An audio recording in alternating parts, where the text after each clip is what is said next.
MP board के सभी विद्यार्थी लीजिए, आज का जो पेपर था आपका पूरा सॉल्यूशन मैं आपको प्रोवाइड करा देता हूँ। यहाँ पर देख सकते हैं पहला जो क्वेश्चन है वो आपका देख सकते हैं यहाँ पर द्विविस्थापन अभिक्रिया थी, क्योंकि इनमें आयनों का आदान प्रदान हो रहा है, ठीक है, इसलिए ये हो गया आपकी द्विविस्थापन अभिक्रिया। कोई भी विलयन नीले लिटमस को लाल कर देता, पीएच मान संभवतः है तो 1 है उसका, क्योंकि वो अम्ल है और अम्ल का 7 से कम होता है। यहाँ पर उभयधर्मी ऑक्साइड का उदाहरण है Al2O3। मस्तिष्क जो होता है वो मस्तिष्क सबके लिए, सोचने के लिए, हृदय स्पंदन के लिए, ठीक है भैया। निम्नलिखित में से कौन सा मादा जनन तंत्र का भाग नहीं है? तो मादा जनन तंत्र का भाग नहीं है तो इसमें से आपका रहने वाला है, ठीक है, शुक्रवाहिका, सी वाला ऑप्शन। अभिनेत्र लेंस की फोकस दूरी में परिवर्तित किया जाता है तो पश्चाभी द्वारा, पेशियों द्वारा किया जाता है। यहाँ पर इंग्लिश मीडियम वाले बच्चों के लिए देखो डबल डिस्प्लेसमेंट जो भी है, ठीक है, डिस्प्लेसमेंट रिएक्शन है। यहाँ पर आपका A1 वाला, ठीक है, यहाँ से आपका सी वाला आंसर रहेगा। यहाँ से अपन देखते हैं तो ऑल द अबव, और यहाँ पर अपना चटा रहने वाला है, 5वां का हो जाएगा आपका यहाँ से ये सी, ठीक है, ये आपका रहने वाला है, ठीक है, यहाँ पर ये भी सी वाला आंसर राइट हो गया। चलिए, दो बिंदुओं के बीच का जो विभवांतर है, दो बिंदुओं के बीच का विभवांतर नामक यंत्र द्वारा ज्ञात किया जाता है। तो दो बिंदुओं के बीच का विभवांतर जो है ना वो आपका ज्ञात किया जाता है वोल्टमीटर के द्वारा, वोल्टमीटर के द्वारा, वोल्टमीटर के द्वारा। प्रकाश के अवयवी वर्णों का में विभाजन को, प्रकाश के अवयवी वर्णों के विभाजन को हम कहते हैं वर्ण विक्षेपण। क्या कहते हैं? वर्ण विक्षेपण कहते हैं। किसी दर्पण में आप चाहे कितनी ही दूरी पर खड़े, आपका प्रतिबिंब सीधा बन रहा है तो मतलब उत्तल है या फिर समतल है। कौन सा दर्पण है? समतल प्लेन मिरर या फिर आपका उत्तल दर्पण है। डीएनए का वहां भाग जिसमें किसी प्रोटीन संश्लेषण के लिए सूचना होती है, उस प्रोटीन का जीन कहलाता है, जीन या कारक, जीन या कारक।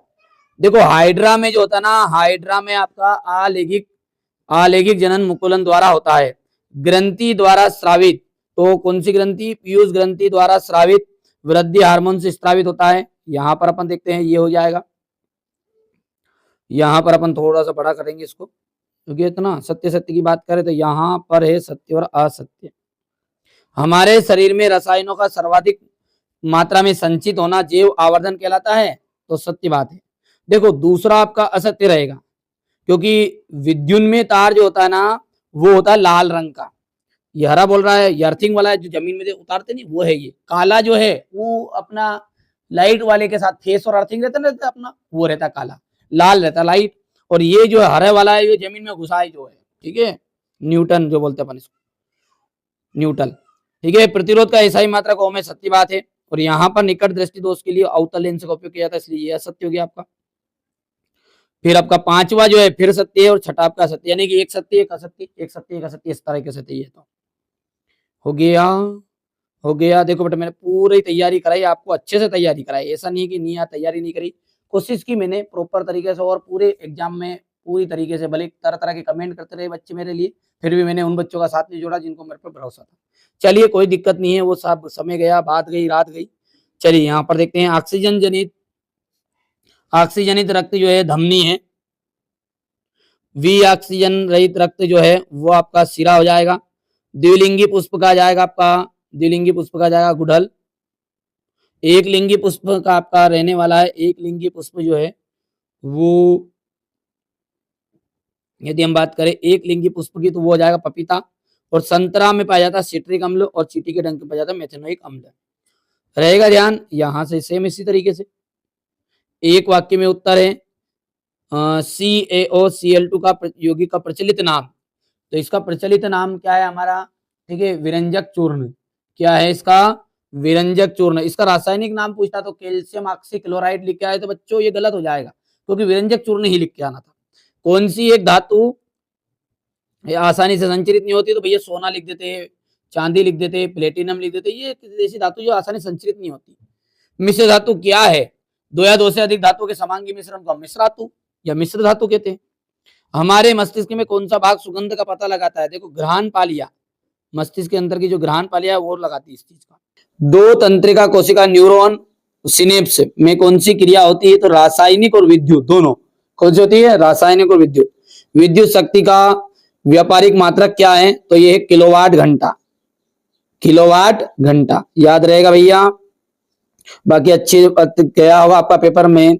कोशिश यही करता था हमेशा कि हमारे बच्चों की अच्छी तैयारी करा दो। देखो वही क्वेश्चन आया, देखो सफेदी का उपयोग हो गया है, ठीक है। ये विलियन का आ गया, कॉपर सल्फेट वाला उदासीनीकरण अभिक्रिया आ गई है।